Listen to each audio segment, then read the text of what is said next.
Amis geeks, c'est votre moment, puisqu'on ne pouvait pas passer à côté de cette thématique qu'est la blockchain. Pour ceux qui ne savent pas ce que c'est que la blockchain et qui ne sont pas geeks, c'est pardonnable, et ben, rassurez-vous, on a réuni les meilleurs experts pour vous expliquer ce qu'est la blockchain et même si vous n'avez pas osé le demander, ils vont vous le dire. J'accueille sur scène Guillaume Buffet, président de YouChange et ancien président de Renaissance Numérique. J'accueille également Stéphane Voisin qui va de Good Planet, qui va animer cette table ronde et qui est membre du comité scientifique de Good Planet, et Antoine Yeredzian, associé chez Blockchain France et cofondateur de Blockchain France. Messieurs, la scène est à vous. Bonjour, merci Marine. Effectivement, je crois que vous avez, c'était tout à l'heure un agriculteur, Hervé Payot, qui a un petit peu aiguisé votre appétit en disant, pratiquement pour paraphraser une phrase très célèbre d'un ministre des Finances d'Henri IV qui disait que les mamelles de la France étaient le labourage et le pâturage. Lui disait presque que les mamelles de l'agriculture aujourd'hui seraient peut-être la connaissance et la blockchain. Donc on va voir si c'est vrai. Et en effet, je crois qu'on a au moins les deux meilleurs experts en pédagogie de la blockchain qu'on puisse trouver en France, puisque tous les deux, ils ont sorti très récemment des bouquins sur le sujet. L'un, Décrypter la blockchain par Blockchain France, un ouvrage collectif, et Guillaume Buffet, Comprendre la blockchain, également, je crois qu'il est sorti très récemment. Donc je crois que la transition en plus avec le thème précédent de la data est extrêmement bienvenue, puisque la connaissance, il faut la structurer, il faut lui créer une architecture, et on va essayer de regarder dans quelle mesure la blockchain pourrait être cette architecture-là. Je crois que le mieux, c'est tous les deux, peut-être Guillaume pour commencer, de nous donner un petit peu des notes explicatives et pédagogiques sur ce qu'est la blockchain, et puis ensuite on ira essayer de voir comment on peut l'appliquer au sujet agricole. Bonjour à tous. Qui est-ce qui a la sensation de maîtriser le sujet de la blockchain ici dans l'audience? Voilà. C'est un sujet, on a l'impression d'être les... je ne sais pas si c'est la tarte ou la crème sur la tarte ou la cerise sur le gâteau, j'en sais rien, mais que voilà, il n'y a plus une réunion maintenant sans qu'on doive aborder ce sujet-là, que je pense personne ne maîtrise. Tu disais pas moi, j'allais dire moi non plus, puisque c'est quelque chose qui avance et qui bouge tous les jours, mais un peu comme le sujet d'avant de la data. Plutôt que de longs discours, j'avais envie de partager avec vous un schéma pour essayer d'expliquer en 1 minute 30, dur sujet, hein, comment est-ce qu'on pourrait raconter ce qu'est la blockchain. Vous en avez sans doute entendu parler comme le machin qui est en dessous le Bitcoin, et vous avez peut-être entendu parler du Bitcoin, qui est la fameuse crypto-monnaie, qui permet donc de se payer indépendamment des monnaies existantes dans la vraie vie. Alors s'il fallait résumer ce qu'est la blockchain, c'est forcément résumé, c'est forcément un peu caricatural, mais voilà comment j'ai essayé de le raconter. Quel que soit, donc ça a été inventé ce machin hein, pour échanger du pognon d'une crypto-monnaie, une monnaie virtuelle, entre un monsieur A et un monsieur B. À partir du moment, et donc cette monnaie virtuelle, c'est un fichier informatique, à partir du moment où on échange un fichier informatique, finalement, eh bien, on peut mettre derrière ce fichier d'autres choses que du pognon. Et donc, imaginons en effet de l'argent, ou bien des contrats, ou de la propriété, ou plein d'autres choses. Le principe de départ, c'est qu'à partir du moment où deux personnes se sont mis d'accord sur une transaction, dans la vraie vie, hein, elles décident de ne plus passer par un tiers pour valider cette transaction. Et elles passent par cette technologie et des services qui l'utilisent, donc cette technologie qui s'appelle la blockchain. Qu'est-ce qui se passe à ce moment-là? Cette technologie permet de chiffrer la transaction, c'est-à-dire de faire en sorte qu'on ne puisse pas la casser. Vous avez tous entendu parler de ce qu'on appelle l'encryption, le chiffrage, avec des clés super compliquées qui permettent d'éviter que les gens transforment ce sur quoi vous vous êtes mis d'accord. Donc c'est la première étape, ce petit engrenage-là, qui transforme votre transaction en un machin qu'on ne peut plus modifier. Derrière ça, cette transaction que vous avez validée, elle est inscrite dans le dernier petit morceau de Lego là, qui est en haut de cette chaîne de blocs, et c'est pour ça qu'on appelle ça la blockchain. Cette chaîne de blocs sur une des blockchains, celle du Bitcoin, toutes les 10 minutes, elle est scellée. exactement comme si vous mettiez du béton dessus, et à partir du moment où cette chaîne est scellée, eh bien, il est encore moins possible de la modifier. Je vous propose un petit moment d'introspection. Repensez à votre enfance, quand vous jouiez au Lego le dimanche matin, en réveillant vos parents, parce que ça fait du bruit quand on gratte dedans, là. Eh bien, celui-là, là, il est vachement difficile à enlever. Enfin, moi, j'y suis jamais arrivé. Réussir à enlever le bloc du milieu d'une chaîne, ça n'est pas possible. Et voilà, la deuxième composante de la blockchain, c'est qu'on scelle ces blocs toutes les 10 minutes. Et une fois qu'il y en a un autre qui a commencé, c'est encore moins possible de le modifier. Et enfin, l'élément essentiel, et qui sera certainement une grosse partie de notre discussion, là encore sur la blockchain du Bitcoin, il y a environ 5000 nœuds sur notre planète qui, toutes les 10 minutes, récupèrent ce dernier bloc et le mettent à jour. Ce qui fait que, vous vous souvenez, au moment de Wikileaks, un ministre à l'époque qui avait dit on va fermer OVH, qui était l'endroit où Wikileaks était gardé. Dans les minutes qui ont suivi, les données de Wikileaks ont été répliquées sur des centaines et des milliers de serveurs. C'est exactement la même chose sur la blockchain, c'est-à-dire que vos données validées, chiffrées et rentrées dans ce bloc sont répliquées actuellement sur une des blockchains dans 5000 endroits dans la planète. Chiffré, plus bloc, plus répliqué dans 5000 endroits sur la planète, il n'y a pas un élément fabriqué par l'être humain jusqu'au jour d'aujourd'hui qui a fait quelque chose d'aussi sûr que ça, infalsifiable, conservable. Et voilà ce qui fait que cette technologie blockchain permet, sans avoir besoin de tiers, uniquement à travers des gens d'une communauté, de certifier l'exactitude d'une transaction, quelle qu'elle soit. Et à partir de là, on peut imaginer des milliards de choses, d'autant que cette transaction, elle peut devenir intelligente puisque c'est un fichier informatique. Et on va s'arrêter là parce que ce serait trop compliqué, mais c'est ça, vous avez sans doute entendu parler d'un truc qu'on appelle le smart contract, ce fichier informatique. Soit il est passif, de l'argent, soit on le rend actif, on le conditionne, et on fait en sorte qu'il puisse se modifier dans le temps en fonction de règles définies, et c'est ça qu'on appelle un smart contract, tout aussi sécurisé, etc. Voilà, je m'arrête là sur la techno-blockchain, je pense que ça suffit pour quelques minutes. Merci Guillaume. Antoine, peut-être pour balayer des sujets que Guillaume n'aurait pas vu, des informations complémentaires, aussi peut-être pour faire le lien avec ce que Étienne et Jérémy disaient tout à l'heure, peut-être sur la gouvernance du système, qui est quand même particulière et qui est en rupture forcément avec une gouvernance centralisée comme on les connaît en général aujourd'hui. Oui, pour revenir sur ce que disait Guillaume, en fait, je pense que c'est important d'essayer d'expliquer la blockchain. Comme c'est pas très compliqué en soi, c'est juste que c'est très très large, que c'est un aggloméré de plusieurs technologies différentes qui existaient déjà avant, et donc du coup ça impacte tellement de choses en même temps que c'est pas forcément facile à saisir. Donc je pense que je vais juste refaire un tout petit tour dessus sur un autre axe, un autre angle, et puis peut-être ça parlera à certaines personnes. Donc la blockchain, simplement en termes d'usage, vous pouvez voir ça comme un truc, c'est en fait une infrastructure qui permet à une communauté de faire des transactions en pair à pair. C'est-à-dire que normalement, pour faire des transactions, on a besoin d'un tiers de confiance, c'est-à-dire que vous avez besoin d'un notaire pour faire des transactions immobilières, vous avez besoin d'un banquier pour faire des transactions financières, c'est-à-dire que vous avez besoin de quelqu'un qui est pas partie prenante dans l'échange, mais qui vient mettre son sceau et dire « Ok, cette transaction est valable ». L'idée, tout l'objectif, et ce que disait Guillaume sur le Bitcoin, c'est d'arriver à échanger, en l'occurrence sur Bitcoin c'était de la valeur, mais ensuite à partir de là on s'est mis à échanger d'autres choses, donc faire des transactions sans avoir ce tiers de confiance. Donc il y a toute une mécanique qui se déroule à partir de ça, qui est assez intéressante, mais il faut bien garder en tête qu'au début, on va dire, il y avait un premier niveau qui était purement de l'échange de transactions, c'est-à-dire purement de l'échange financier, on échangeait de la valeur qui était Bitcoin. Ensuite, on a commencé à créer une surcouche pour dire, ok, ben on peut peut-être échanger d'autres choses, des actifs, ce que j'appelle des actifs numériques. Alors, en fait, c'est quoi? C'est en gros, c'est des titres que vous allez pouvoir échanger. Donc là, vous avez toujours un nouveau niveau d'application, parce que par exemple, si votre titre c'est un titre immobilier, ben, vous pouvez faire des transactions immobilières. Si votre titre c'est un certificat de garantie, ben, vous pouvez envoyer le certificat de garantie à quelqu'un. Si c'est un certificat de possession, vous pouvez commencer à faire des transactions. Et après, il y a le troisième niveau que Guillaume a commencé à expliquer, qui est ce qu'on appelle les smart contracts. C'est en fait, vous faites on va dire des transactions programmées, des transactions intelligentes. Si ceci se passe, alors une transaction a lieu. Je donne un exemple tout simple puisqu'on parle d'agriculture. Vous pouvez très bien coder un smart contract qui dit si dans telle région il pleut pas pendant un mois, alors tant de bitcoins passent de tel compte à tel compte.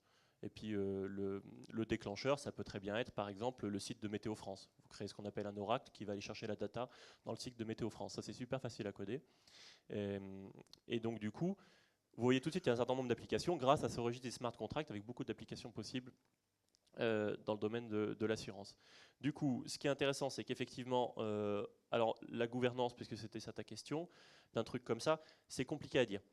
Faut bien voir qu'il y a plusieurs types de blockchain. La blockchain initiale, c'est celle de Bitcoin. C'est une blockchain, comment dire, dans son idée ultra-libérale. L'idée de le Bitcoin, l'idée de base, c'est de se dire, ok, moi je suis un individu face au monde qui veut me piller mon argent, y compris l'État, y compris mon petit camarade de gauche, de droite et n'importe qui.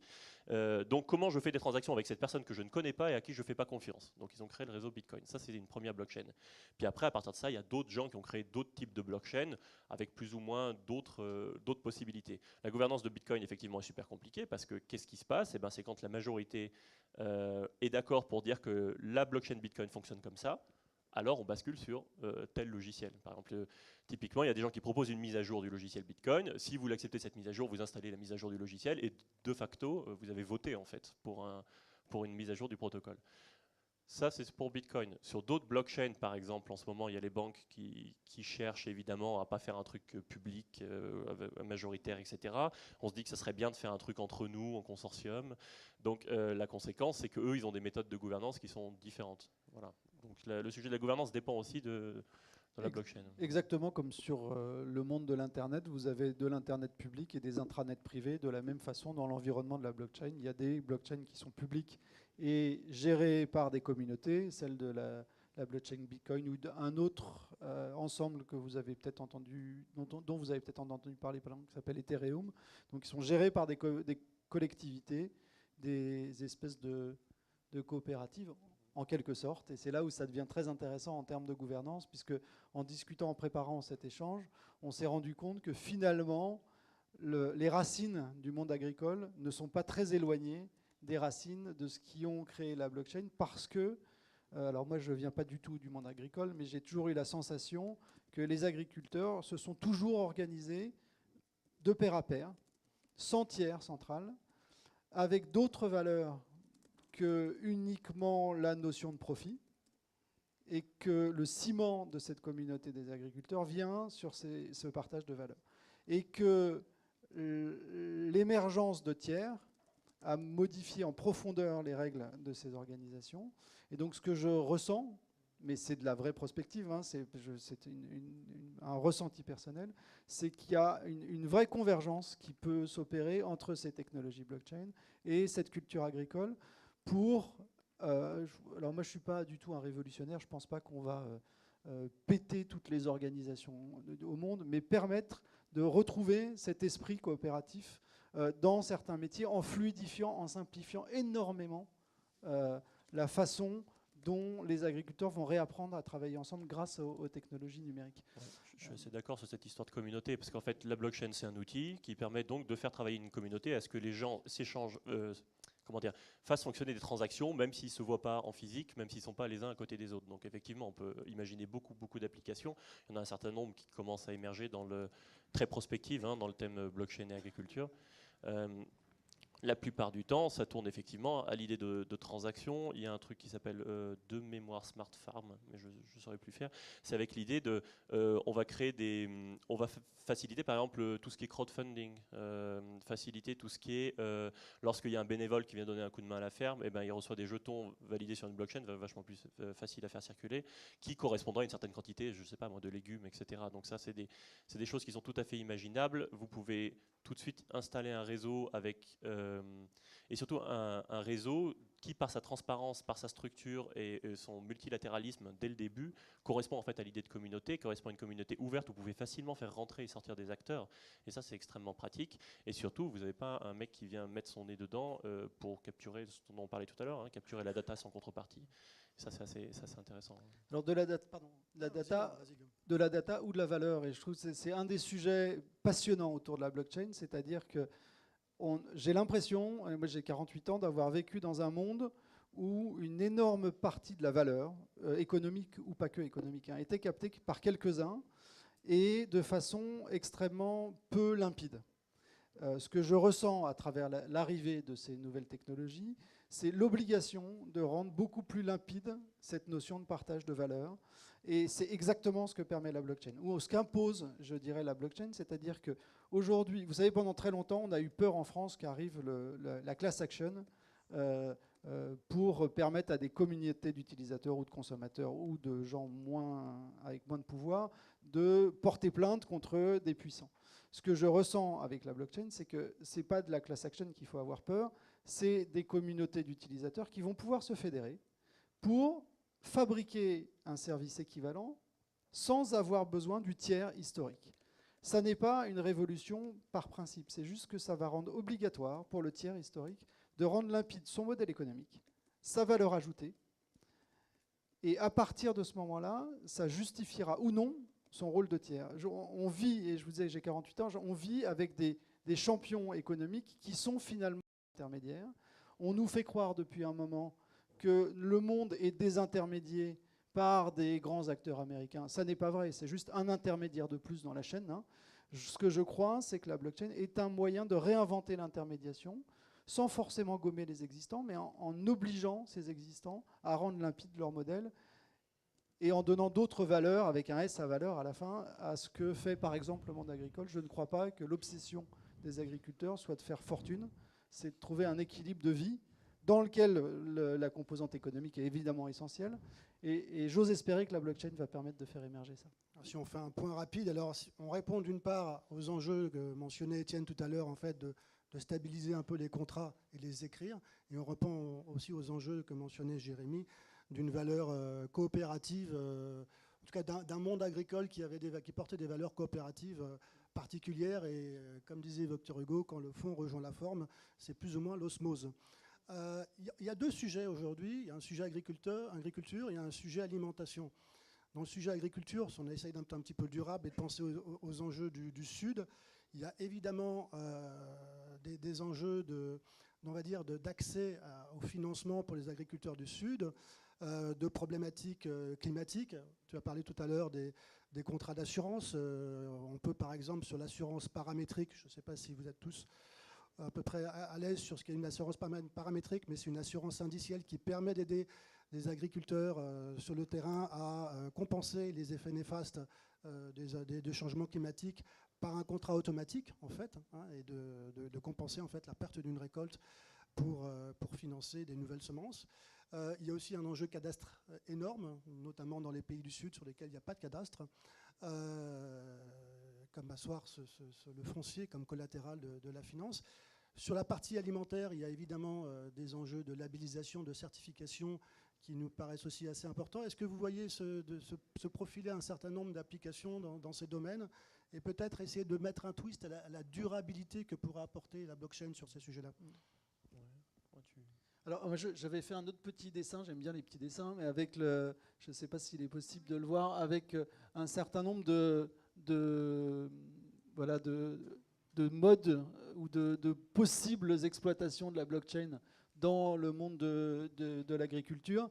Mais en effet, il y a beaucoup de marchés autour de l'agriculture. Évidemment, le trading, et ça existe déjà dans le monde de la finance. Donc, utiliser les mêmes outils de trading que ceux qui ont été utilisés dans la finance dans le monde de l'agriculture, c'est non seulement possible, mais ça démarre déjà. Tout le système évidemment d'origine qui est le financement, la compensation, la dette, l'un des premiers projets qui a émergé autour de la blockchain, c'était une chambre de compensation. Donc là aussi, c'est relativement facilement transposable. Les contrats à terme, on en a parlé, c'est l'essence du smart contract finalement. C'est conditionner un contrat à un certain nombre de phénomènes que l'on prévoit et qui vont s'avérer ou non. Et donc fondamentalement, la blockchain permet de générer et de traiter et de gérer des contrats à terme de façon assez simple. La traçabilité est un sujet essentiel et passionnant. Il se trouve que dans une vie précédente, moi j'ai lancé l'extension internet.bio et j'ai beaucoup travaillé avec l'IFOAM à ce moment-là.